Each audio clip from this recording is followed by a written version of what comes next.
welcome to another interesting episode of Tech Talk with AFO. Shola, I'm sure you're super proud of yourself.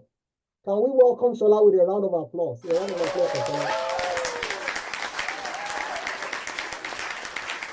Well done, Shola. I'm super impressed with your achievement.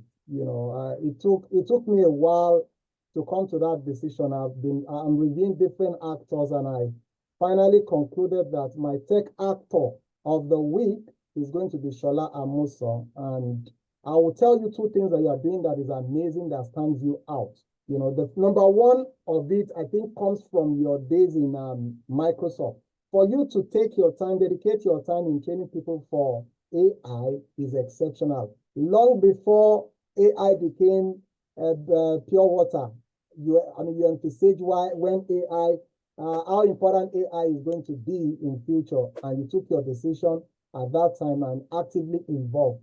You want to set the tone for today's conversation with sharing your experience with that? Yeah, absolutely. Absolutely. Thank you so much, Afo. Really exciting to be here. And hello, everybody. Thanks for having me. I believe this has been, I don't know where else this is going to be shown, but wherever you're watching from, good morning here from Dallas, Texas. Yes, you want me to kick off from like days at Microsoft, right? Like, I think they were really, really amazing foundation days for me. You know, I just gotten out of university fresh from FUTA, and I was volunteering at the office of the First Bank Research in Cybersecurity with a professor called Professor Kayode Alise, the Professor Kayode Alise, who essentially opened and exposed a lot of us to many opportunities, including the Microsoft Imagine Corp, you know, and other initiatives like that. So we had set up this software developers group to research cutting-edge technology as freshmen, you know, in college. We wanted to do something different from what every other person was doing. Every other person was learning Fortran 77, you know, we're learning COBOL, maybe some Java that wasn't really in depth like that, and maybe a few bits and there of web design, you know, but we wanted to do more. So we gathered ourselves and started learning how to build, you know, mobile apps and web apps using more modern frameworks like Microsoft C#, you know, Microsoft .NET framework, you know, and all of that. You know, building with XAML for Windows Phone and, you know, Android. At the time, I think it was still in the early days of, you know, Firebase and all of that. But this was, you know, just a really good opportunity for us to set ourselves up for the future. We had this idea that the future was going to belong to people who empower themselves today. And we said it like almost rhetorically. We said it all the time. It seemed like a rhetoric already. Like some people even said we were too serious, you know, but with a few good comrades, we were, you know, just learning how to code and going for hackathons and events and all of that. So that sort of prepared me for the days at Microsoft. When Microsoft opportunity came, it was just like evangelizing Microsoft the same way I used to do that for free on campus. But this time around, we're evangelizing Microsoft, you know, in a more, you know, profitable manner and funded manner. You know, we didn't have problem paying for venues or, you know, traveling the country and running these empowerment programs and all of that. So for me, it was like switching from something that I was always already passionate about and getting paid for that passion, joining Microsoft as philanthropist lead, you know, and training people on, you know, everything from Microsoft Office competencies to actual programming languages and web development and mobile app development and software development and all of that. And as somebody with a computer science background, like it just was the best opportunity for me to bring to life all the things that I had learned in college. So yeah, Microsoft was very, very good foundation days. It was at Microsoft I stumbled at a research by Gartner that there will be need for 2.1 million data scientists by the year 2022. Wow. And that was really what sparked me creating Coven Labs, you know, training people on data science and AI, advocating for Africans taking their space, you know, when it comes to machine learning and AI before all of this even happened. If we have succeeded, I think we should be able to say that, you know, a good number of thousands of people who today are Africans or Blacks who are doing data science and AI in production, especially in the industry. I'm not talking about researchers because we didn't do a lot of university research work and people just go on and study data science by themselves or study computer science and do some data by themselves, and now many of them are PhD researchers, which is fantastic. But when you think about like folks who are working within the industry in data and AI, most of them have passed through the common labs at some point or the other, or maybe passed through one or two of the other guys who were also doing incredible work on the scene. So yeah, that's how the journey started. All right, Shola, hold your thoughts. To say this very quickly, looking at your profile again, the second part of why you are the tech actor of the week is, I'm still going to get to that, your age and what you've achieved. Like your achievement and your age, it doesn't tally. Like you look like 100 years already, look going by the achievements. You've achieved what an 100-year-old person cannot even achieve. You've achieved it in few years that you've been around for. For those that are just joining, Tech Talk with AFO is a conversation around technology. We discuss everything around technology. But this is a special edition where we shine light on the tech actors, those that are making technology happen in Nigeria, in Africa, and globally. And there's no way you can talk about technology without someone like Shola, this amazing guy. But Shola, I have a surprise for you. I want to introduce Shola to Shola and to the rest of the audience. Just hold on and see what I'm going to share now. This week, let's dive into the inspiring journey of Shola Amusan, a visionary who has carved out a niche in the world of migration services, leveraging artificial intelligence. His career is a testament to the transformative power of tech innovation and social entrepreneurship. Here is why Shola stands out as our tech actor of the week. Shola's journey into tech innovation led him to co-found Vesti Technologies, a pioneering platform that harnesses AI to revolutionize the migration process. Vesti today supports over 100,000 users with streamlined immigration workflow and virtual banking services, embodying Shola's commitment to using technology to solve global challenges and aid a billion people navigating the complexity of migration.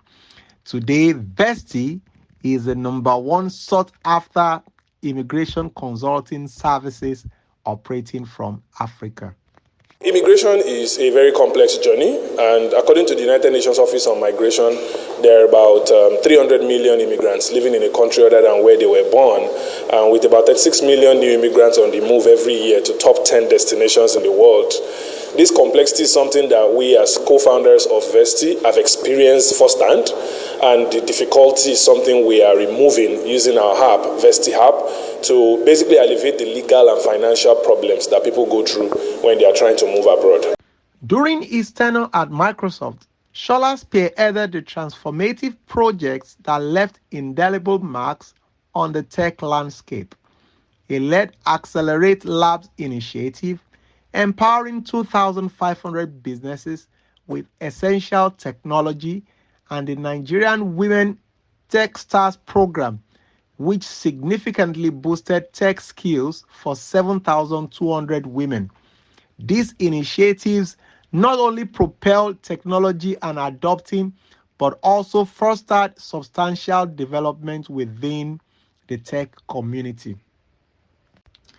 As a fervent advocate for AI, Shola has dedicated himself to expanding the knowledge and application of artificial intelligence, particularly in education and social change.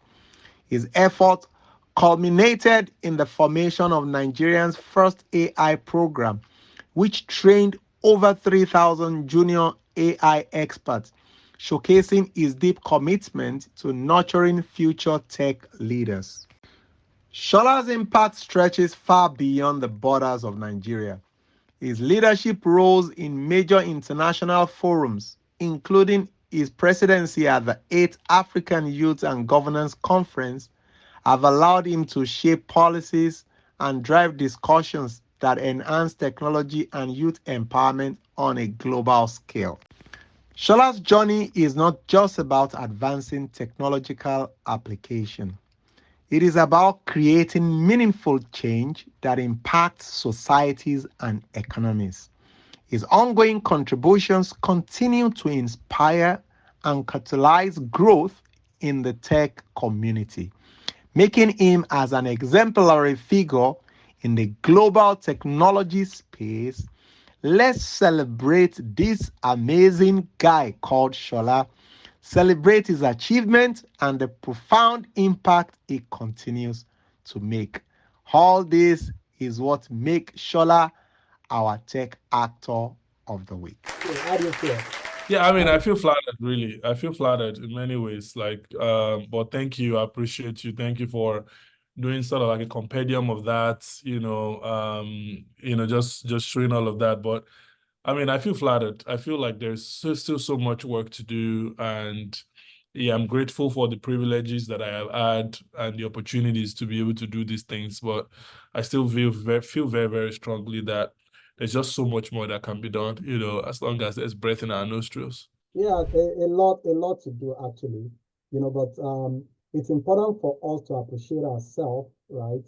Again, I started by saying, looking how much you've achieved in few years that you've been around for. I mean, it shows how exceptional we are as human, just knowing how to drive ourselves and get the best out of ourselves individually. So, Shola, thank you for what you're doing. The first question I'm going to throw to you, and like I said, I deliberately did not give you an idea of what questions we'll be having conversation about. I want it to be on spot, okay? But let's start with understanding Shola's background, and as much as possible, because we have a long list of questions to address, okay? Make it as brief as you can, but as detailed as you can at the same time, because I want us to cover a lot. So, Shola, where are you coming from? Your early days, you talked about that a little bit, but I want to know, okay, where is Shola from? Victoria Island? Is Shola from Nikeja? I want to have a sense of that. What led to setting up Vesti?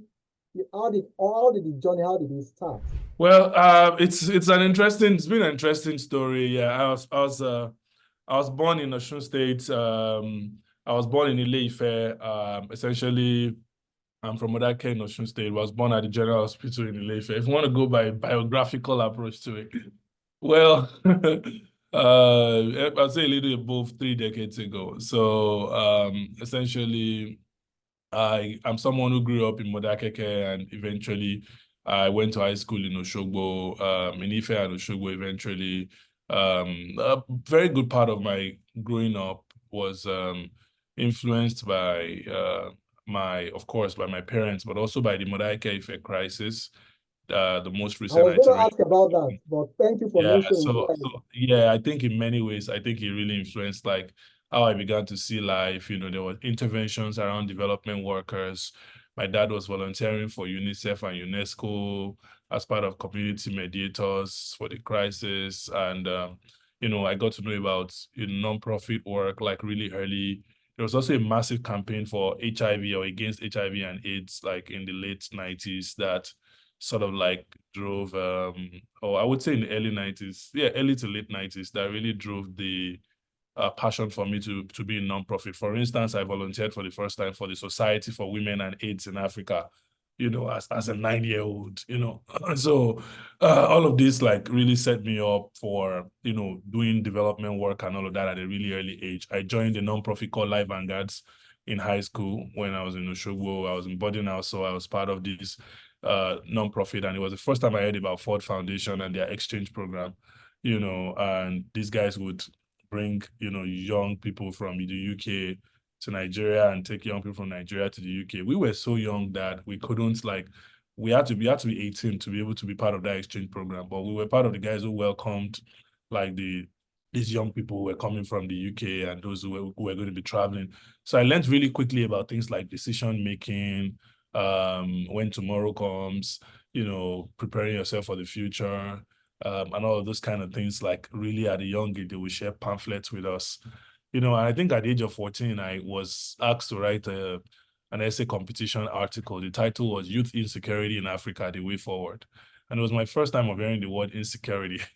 So I had to research the word, what insecurity meant, and I wrote the article. We didn't win that competition. Like we didn't win the essay competition, maybe my writing was so bad, but it was like, that was really what set me up for like what I would consider my life's mission, because like a light just came up in my spirit about like what what could be done on the African situation, like the African child feeling insecure and all of that.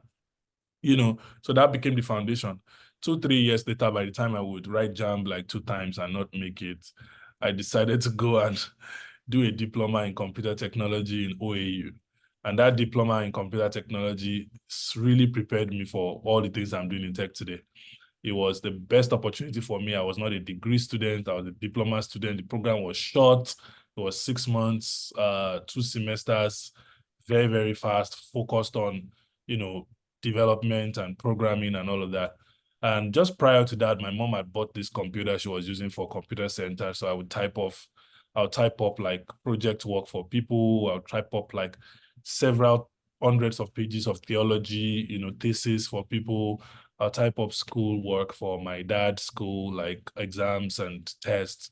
Mathematics was the most complex one because of the apostrophes and parentheses and formulas and all of that.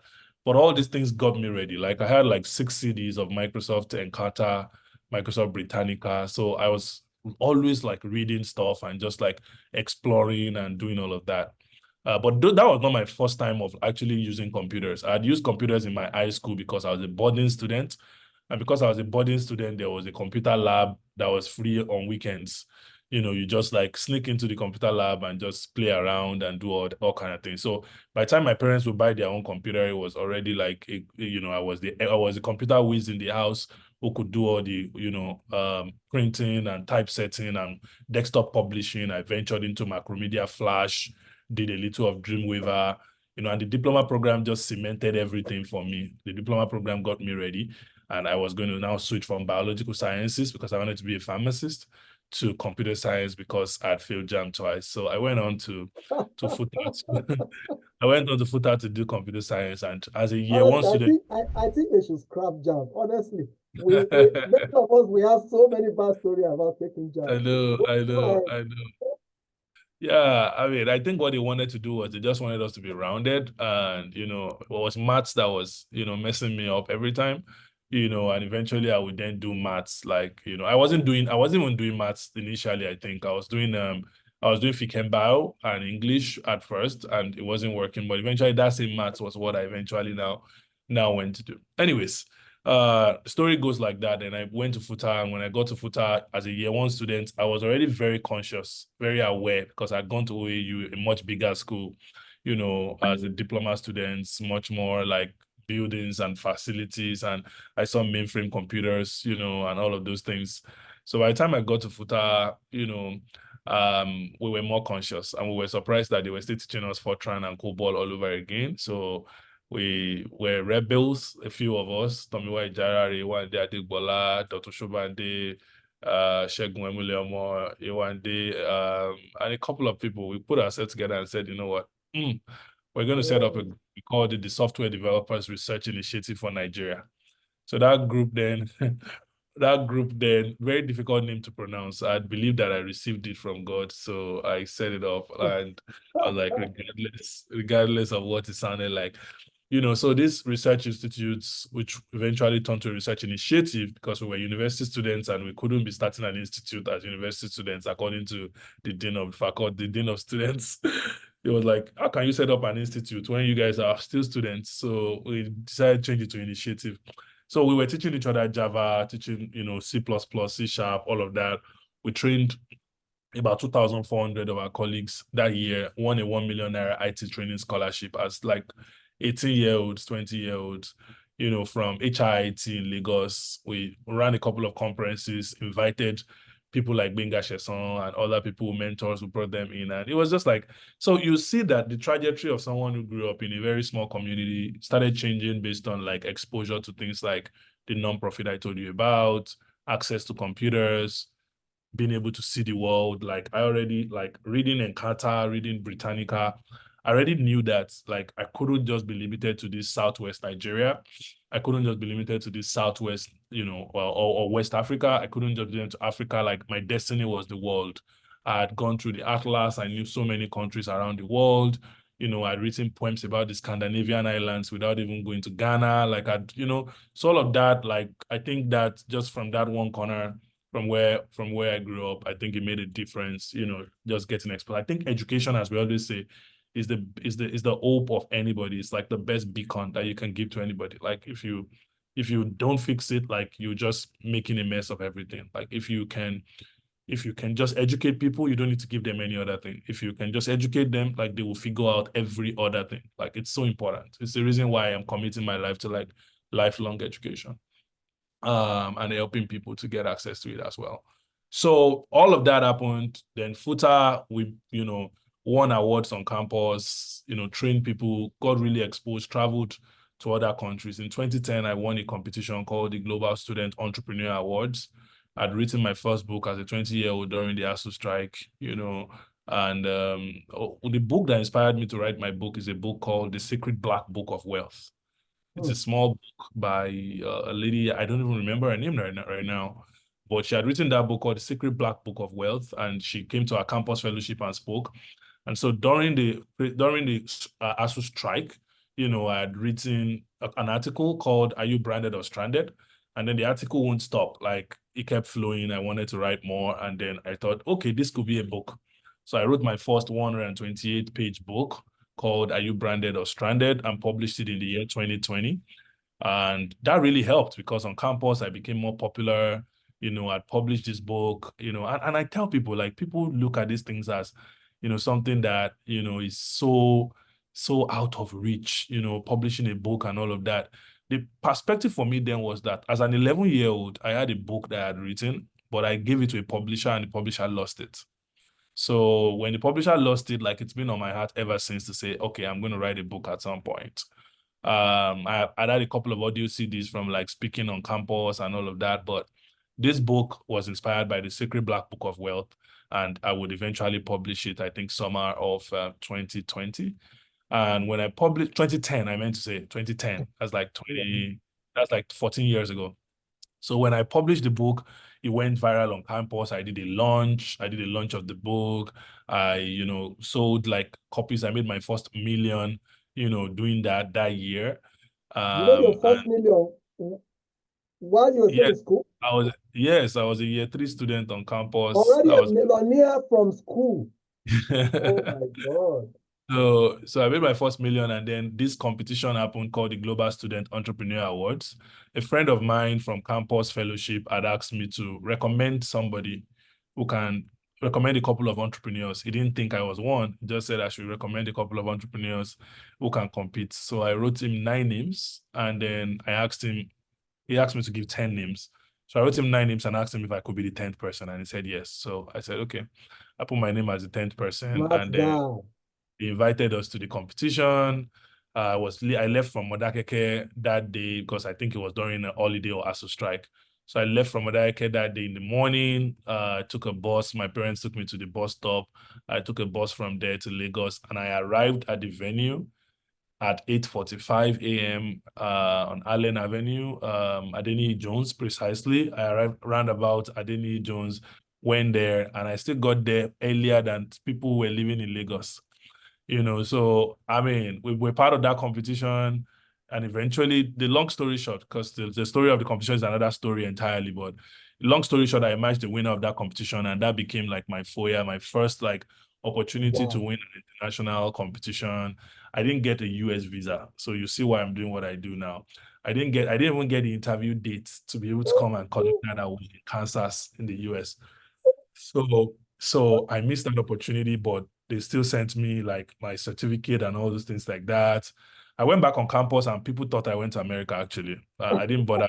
I didn't bother to correct them. It was just like, oh, wow, fantastic, great stuff, awesome stuff. I'm like, oh, yeah, great stuff. I won an award by the campus because the university had already announced that I'm going to America. So the university gave me so the university too the university was part of the conspiracy. They did not want to say anything. They just gave me all the swag I will wear when I get there and all of that. So when I came back, I won the Excellence Award, and nobody talked about whether I went to America or not. Everybody just kept quiet. Everybody just kept quiet, but I never got that visa. And that's really part of what I'm passionate about today, that people shouldn't miss opportunities like this because of visa and because of So, but I didn't know I would be doing Vesti like 10 years later. This was just me trying to explore life and all of that. So that competition set a very good foundation. Like I said, we won awards on campus, and that really helped us to, gain visibility. So by the time I graduated, I was retained by the university to work on a research project at the First Bank researching contributory factors to cybercrime. We also got to work on a World Bank project, that was setting up a sensitive table in a lab, on campus. So it had to do with some electronics, some programming, some, interfaces and stuff like that. And it was in that office that a friend of mine walked in and said, there's an opportunity at Microsoft. They mentioned somebody who should take that opportunity. That person wasn't me. Another friend of mine right there said, I think this opportunity is actually for Shola. You should consider this. That time I had 2 radio programs that I was running on campus. One on Leadership Breakfast on Futa FM. The other one was a wider radio network called Orange FM that went across Southwest called Fulfillment Today. So these radio programs built a lot of capacity in me for writing, for speaking. You had to write scripts. I did this radio program every day, 5 days a week. So I had about 200 to 300 episodes a year. It was just like Success Power by Sam Adeyemi, which also was a major factor for me when I was growing up. And then I was doing Leadership Breakfast at the time as well. So this gentleman thought, this guy who is doing all of this would be very, very appropriate for this role at Microsoft. I interviewed for it for 5 months. And after 5 months, I got accepted into the role. I was also convening a conference called the Advancement Conference at the time, which had 4 pillars: technology, education, governance, and social entrepreneurship. So one of the Octobers after doing that conference, I said, one September before that conference, I said, I'm heading to Lagos. I don't care this year, no matter what happens, whether they accept me Microsoft or not, I am going to Lagos. I am going to Lagos to take my destiny into my hands. I packed my bags and said, I'm going to Lagos. Guess what? I was on Ore Road, and they called me from Egypt that I had gotten the job at Microsoft. So I made up my mind. I'm like, I'm going, whether they call me or not. This was September. They asked me whether I would take the offer. It was 5 million naira. They said, do I want to negotiate? I'm like, nego what? Do you guys have an idea where I'm coming from? I'm not negotiating anything. So I didn't negotiate. I accepted the role. It was great. And I was to resume 1 month later, October 2nd. So I came back to Akure, did my October 1st conference, and then left that October 1st evening to go and resume at Microsoft on October 2nd. And that's the beginning. 5 years down the line, amazing impacts. Microsoft took me everywhere around the world, gave me opportunities I could never imagine. I added a lot of weight, changed.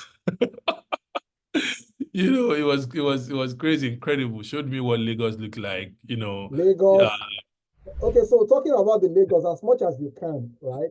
Don't leave out, all the girls part of this conversation, is important. Go on. All the so I'm very lucky. I'm very lucky. So I did my introduction. I got engaged to my wife and did my introduction just before I got the Microsoft role. So as soon as I got the Microsoft role in October, we were already planning for our wedding in January of 2015. So I got married as a 25-year-old, we could even say as a 24-year-old because that's too early, bro. I mean, I really like fight guys like you. Enjoy life, then you can get hooked with a woman that is finally meant for you. Why can you be out of the market as in retrospect? In retrospect, it was the best decision of my life because think about it, like all of the balance that I would say I had the last 10 years, maybe, because we're going to be 10 years next year. I think all of that also came from, just making that decision early. Like, I don't imagine, I probably won't be married by now if I wasn't married then, if you get what I mean.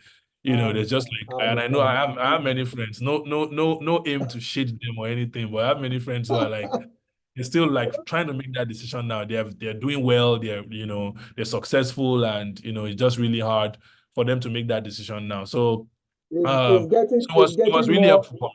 But it wasn't without. Yeah, but getting to Lagos wasn't like getting to Lagos as well, it wasn't like it was that easy. I mean, like there was nightlife that I wasn't exposed to from like where I was coming from. So there was all of that as well, but I mean, thankfully there's the balance of, balance of religion, of lifestyle, of friends, of mentors that sort of really helped, and just the seriousness that you want to succeed in life, also. But I'm not all that boring. Like people know that now. And interesting. Interesting. We I'm know not you all are that. not boring. You don't need to say that again. We know you are not boring. Anyway, hold your thoughts there because that conversation continues, the story continues. Okay. Now, looking at your background, two things that stood out, and for some reason I see the connection between that and what Vesti is about. Modakeke is one of it. Your dad's volunteering services is the second part of it. I mean, there's no way you can see how they are kind of part of what has been responsible getting you to that Vesti as a service that you offer today.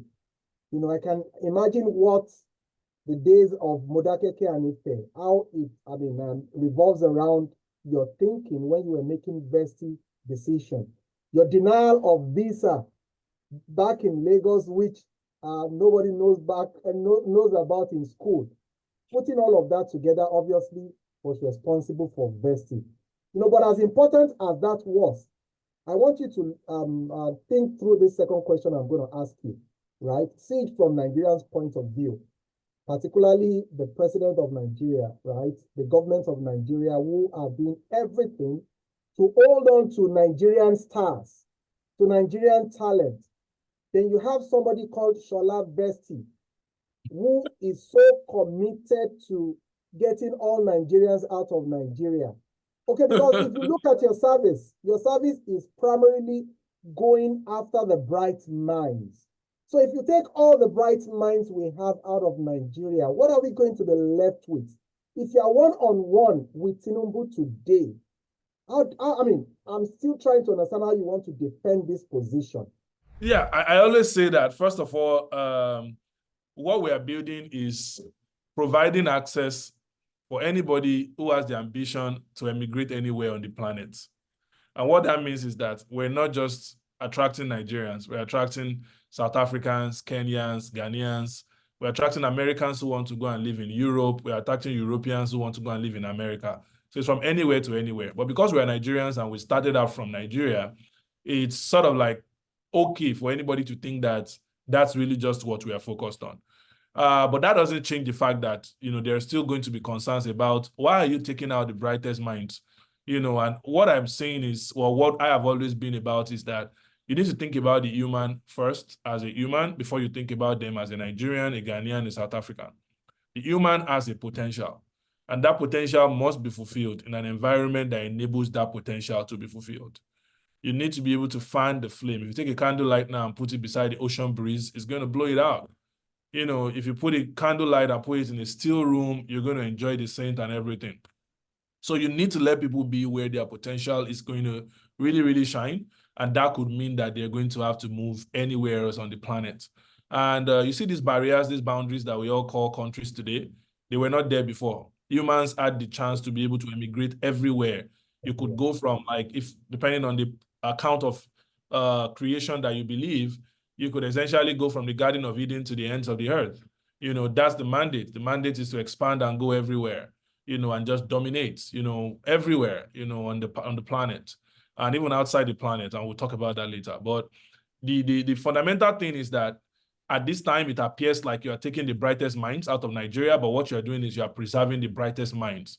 So the brightest minds do not get, completely deterred, frustrated, and eventually maybe even amount to something else, but if you find them the opportunity and give them the mindset that still believes in patriotism, that still believes in the country, wherever they go, they fly the flag of that country, they will do exceedingly well. Look at the young lady who just became the first PhD,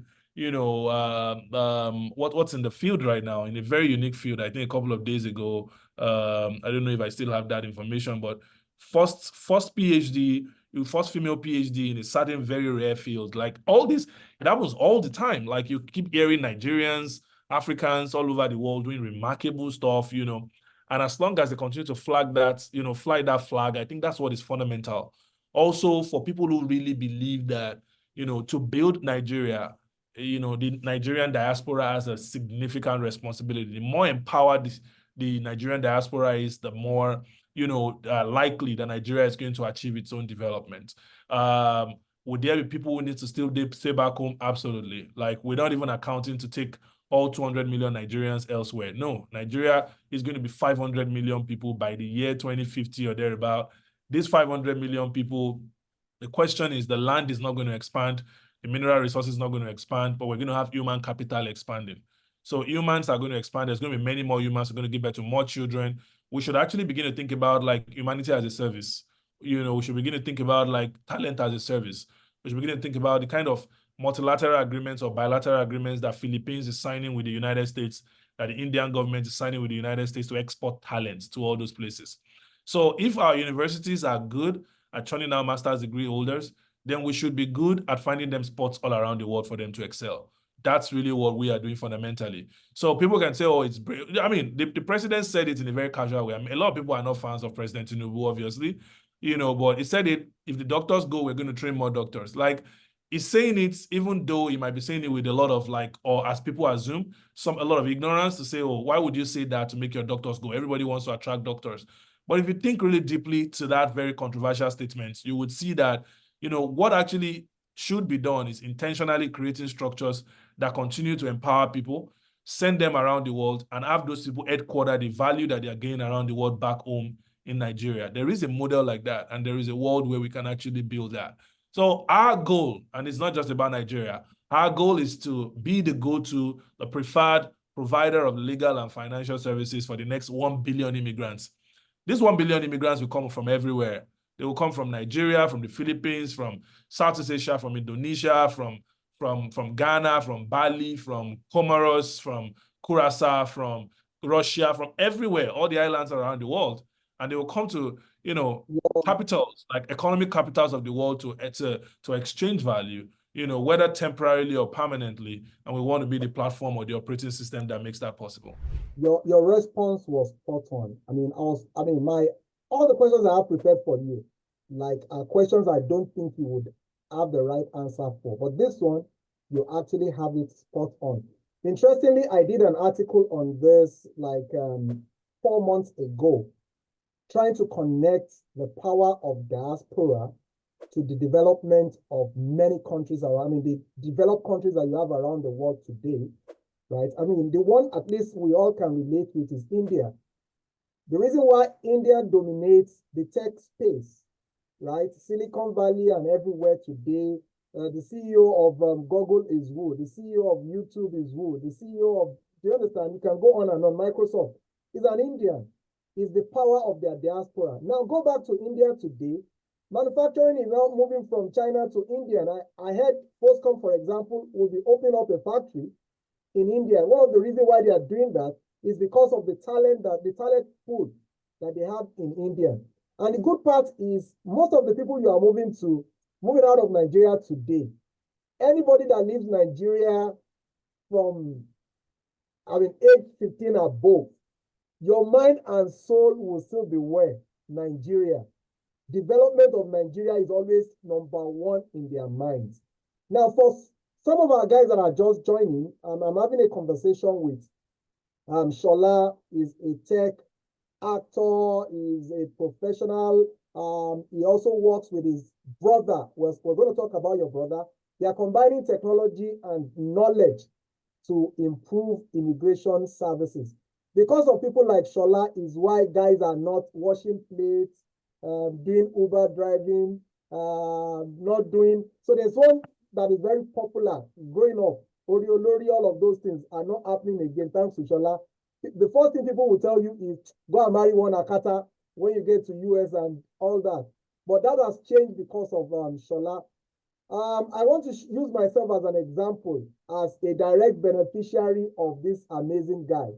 I got my own green card in 1 month. My green card, 1 month. That is one thing. I mean, sometimes we don't even know what we have until you meet people like Shola. People that would put your body of work together and tell you, AFO, with what you have, don't need to waste your time. You don't even need O1. Just put it in, you will get your green card automatic. And that was what happened. Thanks to people like Shola. So again, Shola, thank you for what you're doing. Now let's move to the inception of Vesti. You know, I already used myself an example now. Like in numbers, how many people have you successfully, you know, onboarded using everything that Vesti is about? You know, is it EB1, is it NIW, H1B, and all of that? I mean, I'm interested in your success story as of today. Yeah, I mean, for us, so I would say, first of all, is day one. I'll give all the credit to my team. Some of them are on air as well watching. I'll give all the credit to our team that has made this possible, but it's still day one at Vesti. Like I tell people, like even though you think you've heard so much about what we have done, you know, and all of that, we still day one at Vesti. Today, we have about 160,000 users on our platform, you know, and out of these 160,000 users, like many of them are still on the migration journey, either for education, for a green card. Some of them are waiting for the 24 months wait time that you would get a green card if you are still back home, unlike you that you were already in America and you were able to get it in 1 month, you know, so there are thousands of people like that, you know, but we know that we've had close to 3,000 people, we can say, that have settled in different countries around the world, including the United States being the largest of them, the United Kingdom, you know, and all of that. And we have how we get all of this, like in terms of the testimonials that people give, in terms of the payments that people have made through our platform, because that's really part of what we are facilitating, enabling. Some people don't use us as lawyers, right? As the firm, you know, but they would use us for financial payments for their tuition, for their service fee and all of that. So there are thousands of people like that who have been. So that's why I still say it's day one. I mean, think about how popular or how sort of well-known we might be at this time. And I know that that's still very relative, but for those who feel like, oh, they know us, imagine that what will happen when we have 100,000 people who have relocated through us. So that's the future that I see. I think it's still really early in our days to be able to see many of the users on our platform started out from even going to go and get their Nigerian passport in their thousands. You know, they've not even, some of them are still trying to do credential evaluation. Some of them are still trying to, considering that we're only a little above, you know, 2 years old. We're going to be 3 years, you know, fully this year. And, you know, so considering that we're just starting out, like there is just a lot of potential. What I want to see, like in a year or two to come, like when we have 500,000 users, 1 million users, is to see hundreds of thousands of people who have moved around the world. And we want to be able to prove that thesis, to go beyond the fact that, you know, it's not just even Nigerians that are moving. Like there are countries, when I looked at number of students that come to the US, Nigeria is like on maybe number 24 in terms of list of, like, if you look at the ranking, you know, countries like Mexico, India send a lot of students to America, you know, and yeah, despite the fact that we think everybody has left Nigeria, there's still so much to do in terms of being able to enable. So, Shola, you know, what you're doing to a large extent is actually what I can liken to a humanitarian service. You know, before the likes of you, the documentation process when it comes to migration, it's like rocket science. How everything has been so simplified with the way you guys are doing. Sometimes I'm kind of confused. You know, back then, people will tell you, okay, you need a lawyer, you need this, and there's like tons of paperwork that you need to put together. And that's all of that you guys have simplified. That people don't even know what they could do, you know, depending on what path you want to pursue, right? You're a graduate, you're working already, you have a paid employment, you have a body of work that can show for it. Think about some of those experiences that you shared. I'm sure if you have the knowledge you have now, all those services that you've offered back in the days, there's no way anybody would have denied you visa if Vesti was operational as at when you wanted to apply for visa then. Yeah, let me even clarify a little. So I was never denied. Like I didn't even get the date. Like it was that. Okay. So I was not even denied, but I didn't even get the date. And that's part of what we are even trying to solve for now today. You know, as far back as 2010, there's been date issues, you know, for key visas. So part of what we're trying to do is to demystify, like, and provide information around, how exactly you can navigate the routes. Like we've told people how you can go to Tanzania or Ghana to actually, I could have flown to Ghana, I could have gone to Ghana to go get a date and do what I needed to do, or to Benin Republic, or to any of those other embassies. And, so just even the lack of information is a major issue. We just launched our artificial intelligence platform recently called Maya, and Maya provides information, to the cutting edge, using cutting edge artificial intelligence and machine learning algorithms So very to help quickly, I'm even confused. simplify. Which one are you? Are you offering immigration services? Are you a fintech company? Are you an AI company? I'm confused, Shola. You don't have to be. The problem, the challenge we have as humans is we always have this issue where we want to be able to define people or organizations, and you're not the only one. Like, we want to be able to, so we say or, like the power of or, like the power of and, I think, is more powerful than or.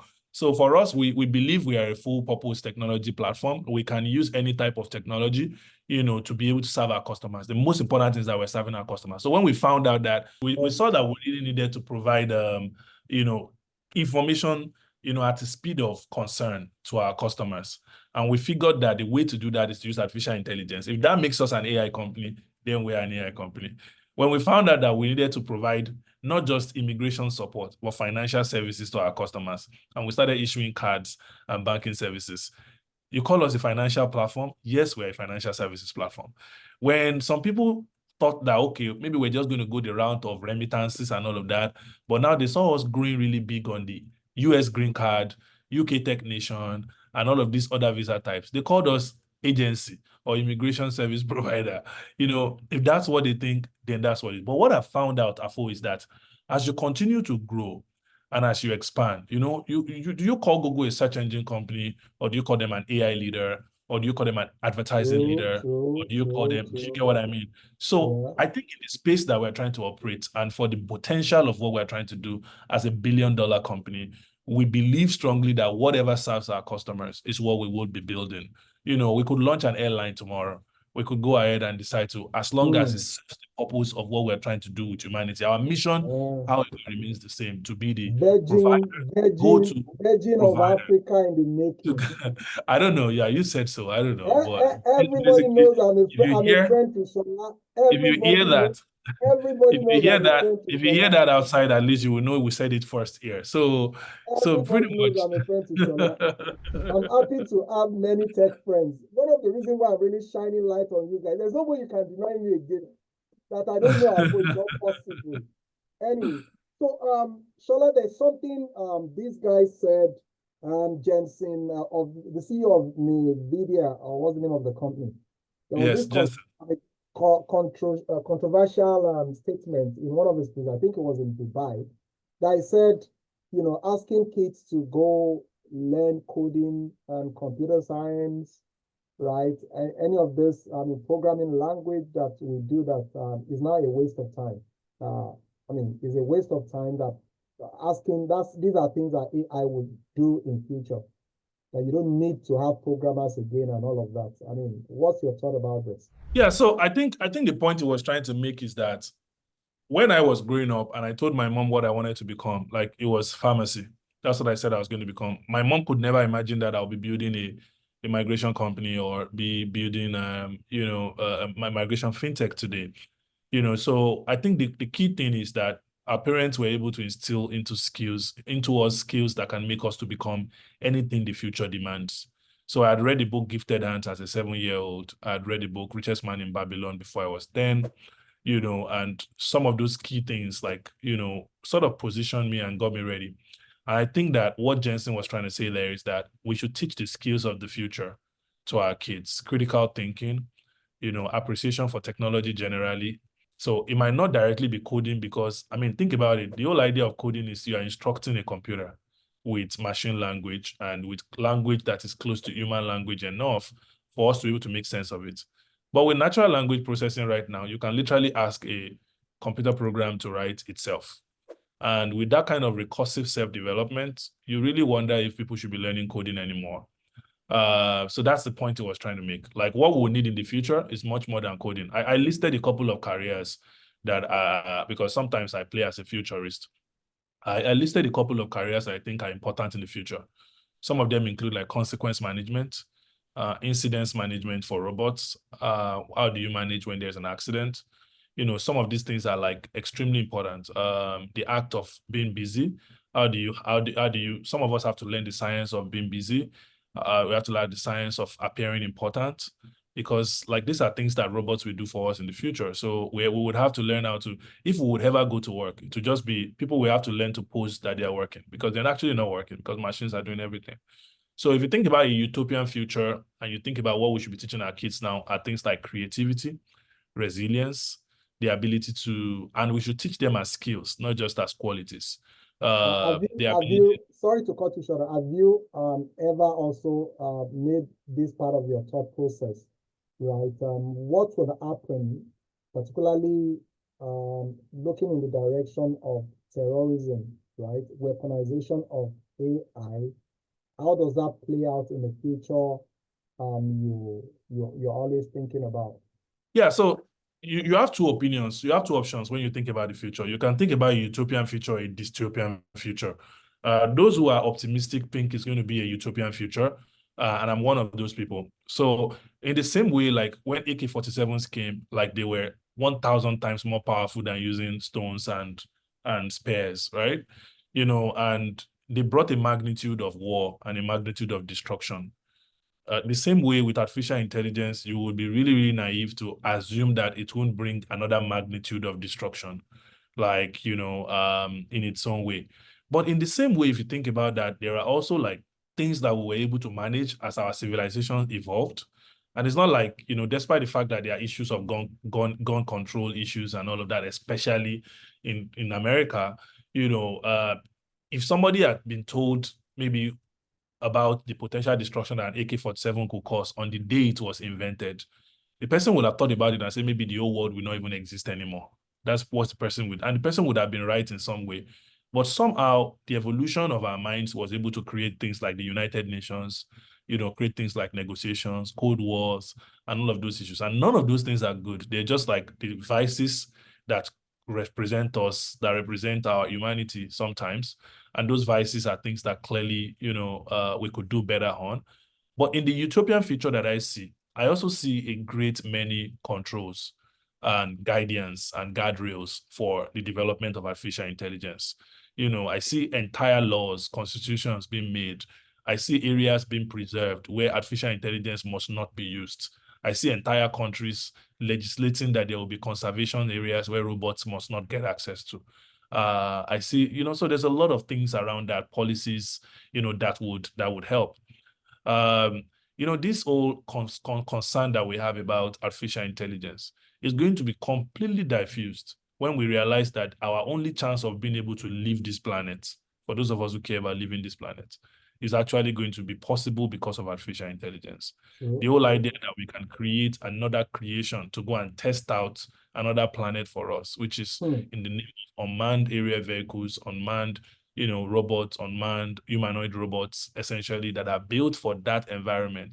The only chance that we might be able to live, even think about exoskeletons, which is an area that I'm very passionate about as well.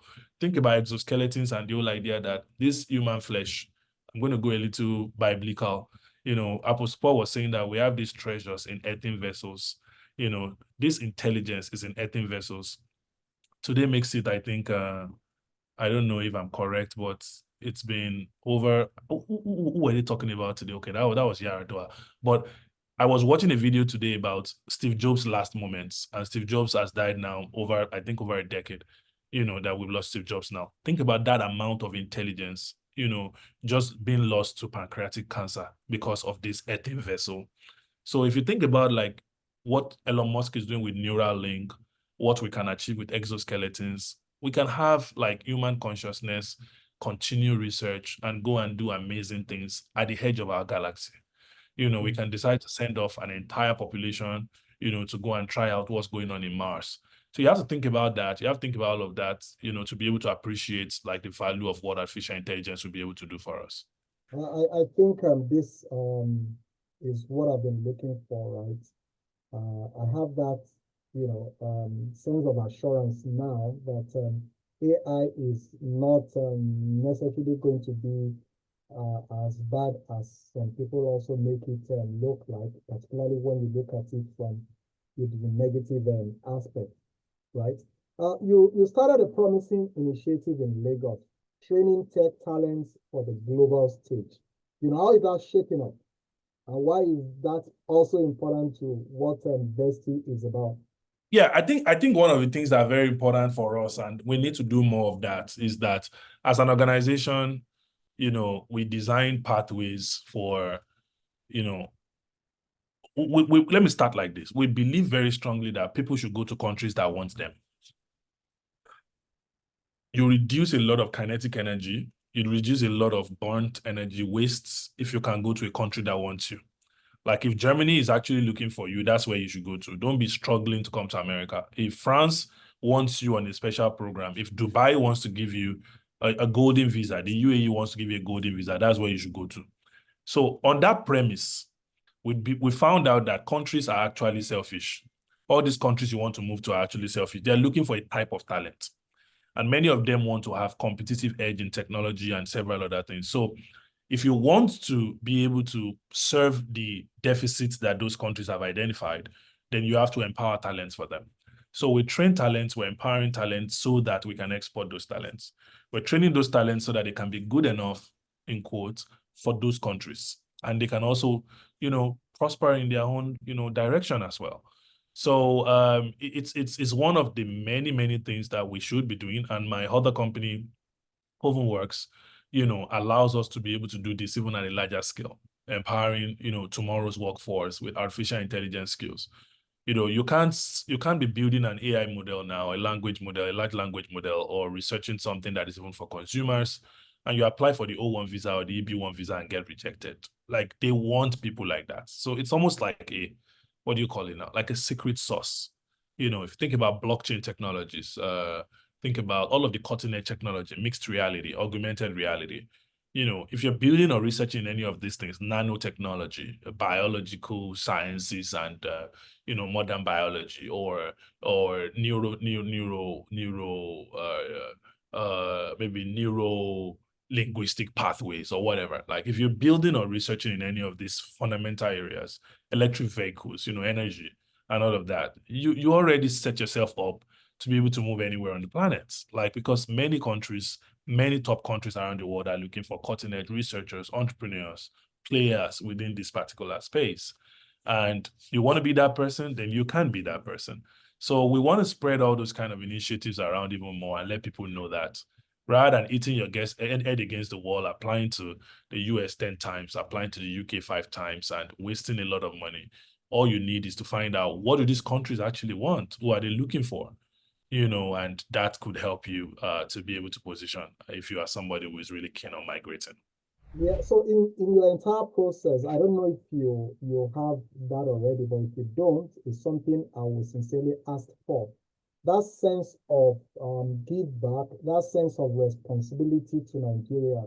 Guys they are finding their feet through you, having access to international opportunities. I even heard that you are also even facilitating some people even working from Nigeria. Like for those that are having reason to live through you, I want to believe that you also make it as a point of duty to make it to them that it's not about you japa, and when you japa, you block your mind about Nigeria. Giving back to Nigeria, understanding that you have to come back and fix whatever problem you are leaving behind. Is it part of what you do? Yeah, quite frankly, I must say that. So Vesti's business model is really about like being able to allow, people to live anywhere on the planet. And we think that in the future, it will include even potentially helping people to move back and resettle if they feel like they want to. We don't mandate any of these things. We're not a government, so we're unable to, make it compulsory for somebody who, for example, left because they were completely like devastated, or somebody who had a bad experience. It takes healing for them to be able to decide. Some people are traumatized from like what they've experienced as Nigerians. people have fled for their lives, not just for work. Some of those people, it's really hard to be able to. But one thing is fundamental in how we do our work. We've created pathways, essentially both back and forth. So these pathways allow you to be able to move back, and it also allows just free human migration. And part of our commitment, as well as personally, I have massive projects that I am really passionate about and that I'm doing in Nigeria or contributing to in one way or the other. And we use that as like a yardstick to be able to tell folks to say, hey, there is so much more, never lose a piece of the continent, like always have a piece of, don't leave Lagos and you won't own a piece of Lagos anymore. Like never, like just go without looking back. And the way to do that is to migrate correctly. Because if you migrate in a way that you can't even come back home, or when you come back home, you can't go back, it's always a problem. So I encourage people to do that, and essentially once you are able to, look at what Satya Nadella Shola, you are a bundle of knowledge, but we can go on and on and on and on and on and on, right? But before you go, because I know you have a very busy schedule, I have two important questions for you. The first one is, so what is brewing in Vesti now, right? What is it, apart from all these immigration services that you're doing, you've talked about quite a number of them, but what is it that you've not even mentioned anywhere that people should be looking forward to? Because entrepreneurs, you guys, you always have something new.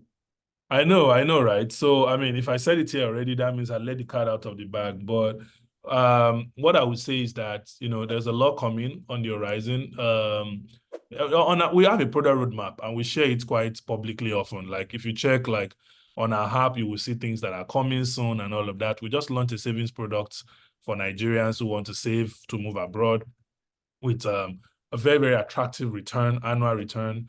And it's just the beginning. Our goal eventually is to launch that in Ghana, in Zambia, and in other countries where we operate right now. But look out for the rest of the year. Like, we are embarking on a new journey to Southeast Asia, and basically to demonstrate and show like the fact that this whole migration as a concept or migration as a service is from people from all over the world, not just from Africa. So look out for all that we're about to do as far as that is concerned. If you have been using Maya already as well, I think the one thing I can tell you as a secret today is that Maya is getting better, and we are coming out with Maya 1.5, which is basically going to allow multimodal data. So you'll be able to like upload videos and speak, into it and describe your migration journey. Like, you'll be able to actually do a video and explain your situation, as a migrant, and Maya will be able to give you advice on what exactly you need to do. So very I quickly, think it's one thing that's exciting beyond just chat and response that we have today. Very quickly, what was your breakthrough moment? When was that point in time that you came to the conclusion that Vesti will be successful? Well, I don't know. I wanted to answer you that way. I'm not yet at our breakthrough moment. We're still digging in. We're still digging in. But I would say maybe when I decided that, or when I saw that we could probably, was maybe the first year we did $1 million. And I saw that, okay, the way I've been taught and mentored and I've read in life is actually that if you can do $1 million, you can do 100 million, and you can do 1,000 million, which is supposedly 1 billion. So I think that point was just that, okay, this company did this revenue. This is not transaction volume. This is real. I think that was fundamental for me. I'd worked at Microsoft where I'd spent other people's money. I had a $2 million budget, all of that. I've advised, several organizations. I've sat on committees where we raised $30 million to fight insurgency. So I'm not new to money, but to know that this initiative, this opportunity made its own $1 million, not investor money, made its own $1 million. It's like, it was more challenging to me. It was more challenging to me than even like exciting for me. It was challenging because I felt like, what this means is that if I don't make this $1 billion company, it's my fault. Like, this opportunity is there. Like, it's something that we can do, and God willing, we'll do even more than that. Shola, again, like I said, I can have you on and on and on and on. The first thing I need you to commit to is that you're going to come back. I said there was a second reason why I wanted you on and why you're my tech actor. I love your gap tooth. You won't understand. Oh, jeez. I Can love you your imagine? gap tooth. Sorry. I'm glad you are married and married before they start thinking that there's something that is happening. Sorry, it's my go away soon, but yeah. Yeah, right. So Shola, Thank you. thank you so much for your time. Like I said, I would love to bring you back. I'm celebrating you as a tech actor is because of your achievements and what you're doing, right? Personally, I know how you've been helpful to me, and it would be inappropriate if I'm also not going to like talk about it and show appreciation for what you've done. Finally is you mentioned someone earlier, HITT, Kayode Shobajo. Interestingly, Mr. Kayode Shobajo, we were together in a business group way back, right? I don't know if you are still in touch with him. Get in touch with him. This is one person that has really helped the tech space in Nigeria and Africa. I mean, so many of us direct beneficiary of him. Thank you so much, Shola. I appreciate you more than you can ever imagine. Finally, because I know you have to go. Finally, Shola, in my own little way, I'm also trying to help Nigeria the way I can. Right? We'll talk about this offline, but I just thought I should mention it very quickly before you leave. What is being referred to as end of life in US, Canada, everywhere is the beginning of life in Nigeria. All those old computers, laptops are what I'm looking for, right? If you know how I can get them, I will appreciate it. My uncle, many decades ago, gave me the laptop that made me what I am today, successful in business and all of that. I want to get all those laptops back to Africa. I would love your assistance on that in any way you can, and some other things I'm involved with. Thank you, Shola, for your time, my tech actor. My pleasure. Thank you so much. Thank you, Shola. Thank you so much. Thank you for having me. Have a wonderful Anyways, time. my brother, thank you. Yeah, definitely. Let's connect enjoy the and rest talk of about your those week. things. Absolutely. Yes, My pleasure. take Thank you, care. sir. Bye-bye now. Bye. Yeah.